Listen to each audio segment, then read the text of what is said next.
Imagine you're playing outside and accidentally break your neighbor's window. Your neighbor doesn't see you and doesn't know you did it. Should you go in and tell them or pretend that you didn't do it? Your decision, whether you know it or not, is based on your ethics. Ethics is how you decide what is right and what is wrong. You know deep down that you should tell the truth, and believe it or not, scientists face this problem on a daily basis. Pretend you're a scientist designing an experiment. You want to know what makes plants grow faster. You create a hypothesis saying, plants with fertilizer are more likely to grow faster. You are really excited about the results. When you go to observe your plants, you realize your hypothesis was wrong. Rather than tell your friends and your family that you were wrong, you lie. Throughout history, scientists have lied about their findings, and some continue to do so. One recent example is the Wakefield vaccine experiment.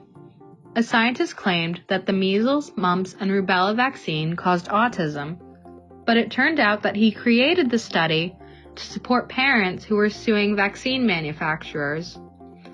Here, people needed scientists to back up their ideas and designed a study to persuade people that they were right, even when it was wrong. This isn't the only time where scientists have been dishonest. When conducting research with human subjects, scientists are supposed to receive informed consent. Informed consent refers to human subjects knowing what will happen to them before, during, and after an experiment, and based on this knowledge, willfully agree to participate. Scientists haven't always done this, though. An example of this is the case of Henrietta Lacks. Henrietta Lacks was an African-American woman from Baltimore, Maryland. In 1951, Henrietta was diagnosed with cervical cancer and was treated at Johns Hopkins Hospital.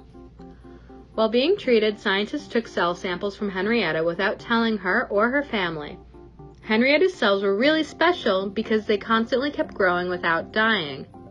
These became the famous HeLa cell line. Henrietta's cells were used to do so many things, like create new medicines. Pharmaceutical companies made millions of dollars off of her cells, and scientists built their careers using them as well.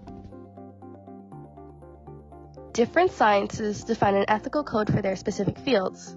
Engineers must hold paramount the safety, health, and welfare of the public. Doctors must practice for the benefit of the ill while being far from all voluntary and destructive justice. If you think that's bad, pseudoscience is a world of theories and assertions that appear to be real. Pseudoscience usually involves finding or manipulating evidence or data to back up a claim or hypothesis that is not necessarily rooted in science at all. Astronomy versus astrology. Many people think they're one and the same, and often refer to astrology as the study of space. However, it is a pseudoscience which tries to use the movement of the stars and planets as a predictor of human behavior and personality traits. There is no concrete evidence behind the field, unlike astronomy, which is the study of space and celestial phenomena.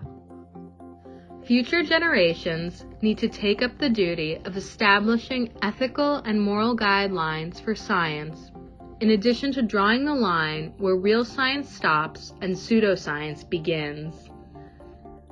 Now that you understand ethics, you can become a pseudoscience fighter.